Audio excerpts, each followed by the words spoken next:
Hola a todos, bienvenidos a una clase más sobre biología básica. Yo soy la profesora Jamie Guillén y en esta oportunidad estaremos hablando de la reproducción sexual y asexual. La reproducción sexual es la que todos conocemos, en la que intervienen un gameto femenino y uno masculino. Esa es la reproducción en la que, por ejemplo, en la especie humana, un hombre y una mujer tienen relaciones sexuales y si hay fecundación, pues surge otro ser humano, que sería la combinación genética de ambos padres. Por el contrario, la reproducción asexual se caracteriza porque solamente interviene un progenitor. Es decir, la descendencia se origina de un solo individuo y es una copia genéticamente exacta de su progenitor. En el caso de la reproducción sexual, se podría decir que todo el reino animal, como los mamíferos, reptiles, aves, entre otros, la practican, salvo algunas excepciones como las abejas y las estrellas de mar. También poseen reproducción sexual muchas plantas con flores y los hongos, que poseen en muchas especies ambas reproducciones, la sexual y la asexual. La característica principal de la reproducción sexual es que en ella participan dos gametos. Estos gametos no necesariamente tienen que ser de diferentes cuerpos. Esto sucede en algunas especies que en un mismo individuo participa un gameto sexual masculino y otro femenino. Estos organismos son conocidos como hermafroditas y los ejemplos más comunes se dan en las plantas que pueden poseer flores femeninas y masculinas en una misma planta, incluso en la misma flor. La reproducción asexual es un mecanismo totalmente diferente en la que no se presenta fecundación, es decir, no hay unión de gametos masculinos con otros femeninos. Es un proceso más sencillo, donde los descendientes resultan idénticos a su progenitor y ocurre de manera más rápida. Este tipo de reproducción tiene diferentes modalidades, como la bipartición o fisión binaria, que es un mecanismo de reproducción asexual que se da en seres vivos unicelulares, como algunas bacterias en la que el núcleo de la célula se divide en dos, dando como resultado dos células hijas idénticas a su progenitor. En el caso de la gemación, en esta el núcleo se divide en dos. Una parte se desplaza hasta la membrana y forma una yema que se separa de esta formando dos células de distinto tamaño. Algunos organismos que se reproducen por gemación son los corales, algunos gusanos planos, las medusas y las aguas malas. En la reproducción asexual por esporulación, el núcleo se divide repetidamente y se rodea de membrana, formando células llamadas esporas.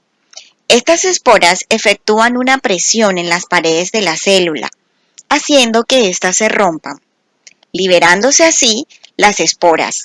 Bajo unas condiciones ambientales adecuadas, las esporas tienen la capacidad de formar un nuevo organismo. Este tipo de reproducción puede darse en algunos hongos, helechos y algas.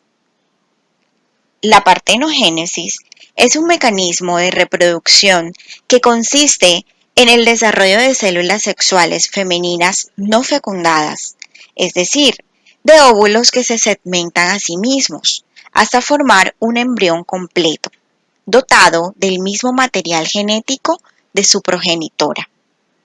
En la partenogénesis se crean copias genéticas o clones de la madre. Este mecanismo reproductivo puede darse en insectos como las abejas, en algunos reptiles, anfibios y algunas especies de peces y aves. La fragmentación consiste en que el individuo se divide en dos o más trozos, cada uno de los cuales es capaz de reconstruir un organismo por completo. Las partes en las que se ha dividido el organismo crecen y vuelven a su estado original. Después de ello, pueden volver a dividirse y así van cumpliendo su ciclo. Algunos organismos que se reproducen por fragmentación son los equinodermos, como las estrellas de mar, los platelmintos, como la planaria, anélidos como las lombrices de tierra y las ofiuras, que se parecen mucho a las estrellas de mar. Algunos organismos combinan las dos formas de reproducción sexual y asexual, como es el caso de la poliembrionía, que ocurre cuando dos o más embriones se desarrollan a partir de un único cigoto. Aquí, la reproducción sexual es necesaria para la fecundación y la formación del cigoto, y la asexual ocurre cuando el embrión se divide en varios idénticos y da lugar a dos o más individuos genéticamente idénticos entre sí, pero distintos a sus progenitores. Este tipo de reproducción es frecuente en ciertos insectos, plantas y, curiosamente, en los armadillos. Incluso puede darse en humanos, como es el caso de los gemelos univitelinos o idénticos, que provienen de un mismo cigoto. Pero ¿por qué una especie se reproduciría en algún momento de forma sexual o asexual? La respuesta sería porque la reproducción sexual le aporta a la especie la ventaja de la variabilidad genética. Al combinarse los dos acervos genéticos, aumentan las probabilidades de éxito en la evolución de la especie. En cambio, en la reproducción asexual, esta es usada en algunos casos más que todo como un mecanismo de defensa y para obtener un beneficio inmediato, sobre todo en aquellas especies que tienen un ciclo de vida más corto. Además, no aporta variabilidad genética y los descendientes son unas copias exactas a sus progenitores. Espero que este video te haya ayudado a aclarar las diferencias entre reproducción sexual y asexual y los diferentes tipos de reproducción asexual que vimos. No olvides darle like a este video y suscribirte a mi canal.